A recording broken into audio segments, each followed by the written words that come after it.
Este espaço é uma contradição, não é? Um espaço lindo, não é? E depois é um espaço horrível que tem a cada... Nem é, o espaço é todo ele bonito e quando começamos a olhar para os pormenores começamos a perceber o mal que era, não é? O mal que era, exatamente. Então vamos entrar no pavilhão C.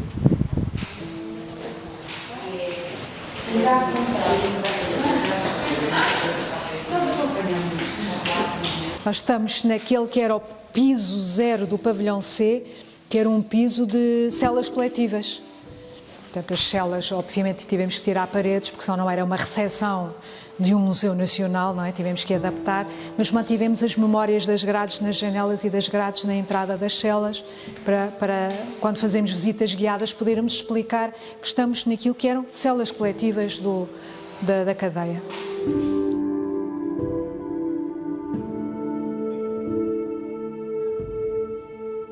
Fazer um museu do zero, fazer algo a partir da sua raiz, é o maior desafio que nós podemos ter. Para já, porque tem que se conceber todo o projeto, tem que se começar a perceber o espaço, tem que se começar a desenvolver os conteúdos. Obviamente não fui eu que fiz, foi uma equipa, não é? Uma equipa é muito grande e eu até já entrei quando o processo estava a decorrer. É preciso só esclarecer que não fui eu que fiz o museu sozinha, nem pouco mais ou menos. Mas trata-se disso tudo, conhecer o espaço, ver que coleções tem. É que ainda uma grande particularidade deste museu é que era um museu que foi iniciado sem ter uma coleção de base, porque normalmente, eu diria que a grande maioria dos museus é criado porque tem uma coleção. Vejamos o caso do Francisco Tavares Proença Júnior, é criado porque há a coleção de arqueologia do próprio, como arqueólogo, do Francisco Tavares Proença Júnior. Ter aquela coleção tinha que ter um local adequado para preservar e para comunicar e divulgar aquela coleção. E a maior parte dos museus é criada assim, há uma coleção, faz-se um museu. Aqui não, aqui há um espaço. Há um local de memória da repressão violenta e um local de memória da resistência persistente, e é a partir dessa memória que é muito, eu não lhe quero chamar, é pouco palpável, não é material, é algo muito imaterial que entra na categoria de património imaterial que nós temos de construir num museu.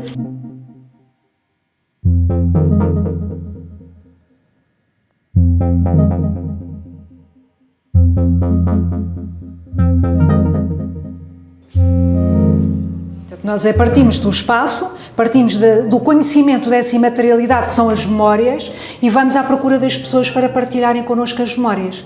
E as pessoas têm sido generosas e têm-nos contado as histórias. Como é que era ser resistente, como é que era resistir num regime que era altamente repressivo, como é que foi estar aqui nesta cadeia, nesta e nas outras, porque não estiveram só aqui nesta, alguns corriam quase todo o sistema prisional. Portanto, e ter os protagonistas da história que nós queremos contar vivos e a colaborar connosco, quantos museus podem gabar-se disso, não é? Quando nós fazemos um museu sem estas características, o que é que nós fazemos? Vamos aos conhecimentos históricos, ou vamos ler os livros de arqueologia, ou vamos estudar as coleções, ou vamos ler os livros de história, ou vamos estudar o azulejo, ou vamos estudar o têxtil, ou as colchas de Castelo Branco, vamos fazer pesquisa de arquivo, pesquisa histórica, pesquisa documental. Aqui não. Aqui vamos falar com as pessoas, e falar com as pessoas é de uma riqueza e de uma diversidade muito maior do que estarmos a consultar um arquivo. Porque é a pessoa, é o ser humano que tem as memórias no seu cérebro, na sua cabeça, no seu corpo, não é? Algumas muito materializadas no corpo que foi torturado e as marcas ficaram, e é isso que nós estamos a receber, que acaba por ser uma dádiva, e estamos a preservar através de testemunhos gravados, que ficam em arquivo, e que é esse arquivo que constitui a coleção do museu. As fontes dizem-nos que o Álvaro Cunhal estava numa cela que é aparentemente coletiva, né, porque tem uma dimensão para várias pessoas, mas ele esteve sempre em isolamento, sempre sozinho.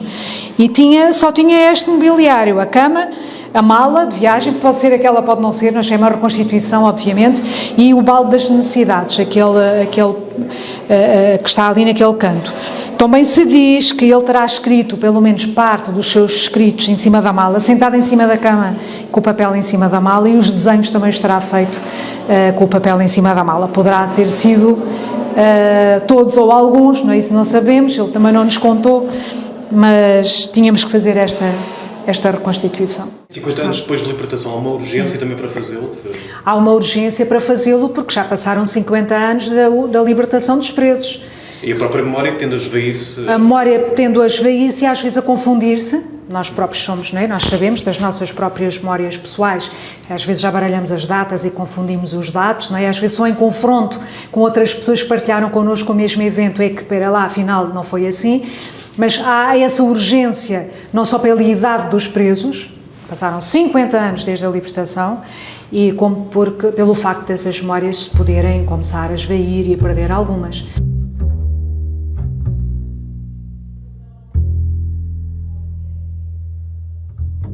Já contactamos todas as câmaras municipais do país, umas respondem, outras não, mas já tentamos identificar, para ver onde é que estão os pequenos núcleos museológicos, pequenos museus, casas-museu, pode ser só uma sala musealizada, podem ser só atividades que aquele município ou aquela terra faça, dedicada a uma figura da resistência, e tentar reunirmos todos em rede.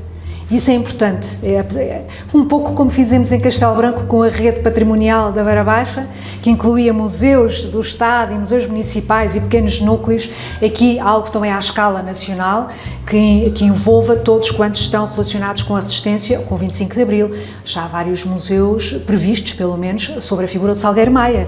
Portanto, ir buscar tudo isso e tentar fazer aqui uma rede com muitos de nós, todos em pé de igualdade, para partilha. Uma outra rede, num segundo nível, é a rede das antigas cadeias políticas, mas em todo aquilo que eram territórios administrados por Portugal, os territórios colonizados, Angola, Moçambique, Timor, Guiné, Cabo Verde, São Tomé e Príncipe, todos. Esses espaços ainda existem? Esses espaços existem, Angola quer fazer museu, Moçambique quer fazer museu numa sede da PIDE, a Guiné já tem um museu, a Casa dos Direitos, numa antiga prisão da PIDE também, portanto esses projetos estão a nascer e como eram resistentes ao mesmo regime, em Angola e Moçambique resistiam contra o regime que nós resistíamos cá, não é? Era a mesma luta que os unia. A própria PIDE estava espalhada por e ele geria aquelas cadeias, também geria aquelas cadeias em Angola e Moçambique, era a PIDE, tal como geria estas, geria aquelas. Portanto, eu acho que esse é um segundo nível de rede, que neste momento é internacional e ainda bem, né, que são países independentes, mas era uma rede que também se impõe, porque eu estive há uns dias no Tarrafal, para os 50 anos da libertação dos presos do Tarrafal, e as histórias que ouvimos são as mesmas que ouvimos aqui.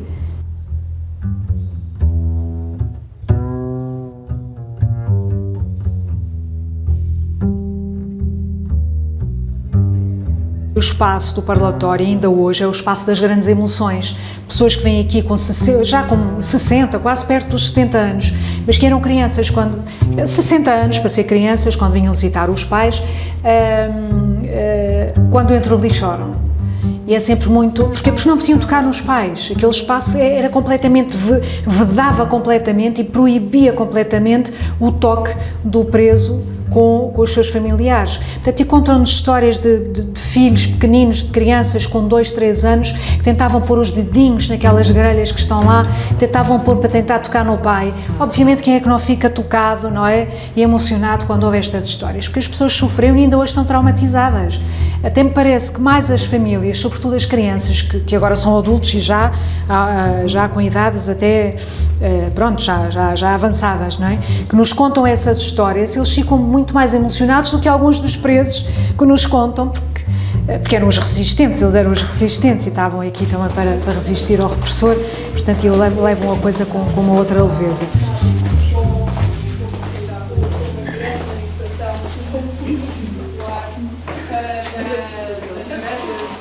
É a diretora do museu. Desculpem estar a interromper. É só que os senhores jornalistas estão. Obrigada. Tenho muito orgulho no trabalho que fiz no Museu de Castelo Branco. Olha, há algo muito importante para mim. Posso dizer 2 projetos. Podia falar das pessoas e fiquei com grandes amigos lá também e alguns deles são da equipa, mas profissionalmente gostei, encheu-me especialmente as medidas, a criação daquela rede patrimonial e cultural da Beira Baixa, em que o museu, e foi com a ajuda do Dr. Lopes Marcelo, que toda a gente em Castelo Branco conhece, em que fomos a todas as câmaras municipais do distrito apresentar o projeto de uma rede patrimonial, não era museal ou museológica, porque nem todos os municípios tinham museus, mas era uma rede patrimonial que envolvesse todos os municípios do distrito de Castelo Branco. E conseguiu-se fazer. E conseguiu-se fazer de tal forma que tínhamos uma reunião mensal num dos municípios, íamos visitando o património uns dos outros, todos nos conhecíamos, era património muito desnivelado, portanto era desde o Francisco Tavares Proença Júnior a sítios que não tinham nenhum espaço musealizado, mas tinham grande património natural, grandes festividades, património imaterial, por exemplo, que foi sendo descoberto, e acho que foi um grande conhecimento da região e de valorização do património da região. Isso para mim foi extremamente importante, aquele projeto. O outro projeto, e já mais relacionado com a minha área de investigação, em doutoramento, foi um projeto que eu fiz que chamei Museu no Feminino, que tem a ver com as questões do género que eu desenvolvi na tese de doutoramento. Esse projeto Museu no Feminino trouxe-me muitos dados para pensar como trabalhar o museu fora da convencionalidade em que se trabalha os museus. Portanto, nós trabalhamos muito os museus apresentando coleções. Temos uma coleção e apresentamos em exposições maravilhosas, mais ou menos complexas, tal. O projeto Museu no Feminino rompeu com isso tudo e permitiu-me depois, quando fui para o Museu do Chiado, levar um projeto semelhante lá, que se chamou Género na Arte, que acabou por ser a primeira, não sei se a única, mas a primeira vez que um museu do Estado apresentou uma exposição sob o ponto de vista LGBT ou queer, como queiram chamar, portanto isto são as outras identidades de género, as diversas identidades de género saindo do binário homem-mulher. E a exposição ganhou prémios aos quais eu não me candidatei, foram-me atribuídos, e foi considerada pela crítica a primeira vez que um museu do Estado se abria a essas temáticas de género. Mas começou tudo no Tavares Proença Júnior. Dos museus por onde eu passei, há dois com os quais tenho uma ligação emocional muito forte, emocional e profissional. Um foi o Museu de Angra do Heroísmo, foi a minha primeira escola, foi aí que eu decidi que eu quero ser museóloga, é isto que eu quero para a minha vida, e o Museu de Angra é tudo, é muito para mim. E o Museu Tavares Proença Júnior, que foi depois a minha grande escola enquanto diretora e responsável de uma equipa e diretora de um museu, não é? Foi aí que eu aprendi tudo. Que talvez por isso não tenho ido muito nem a um nem ao outro. Mas porquê é que nós fazemos isso? Se calhar até se percebe, não é? Porque quando entramos já não é aquilo que nós deixamos, não é?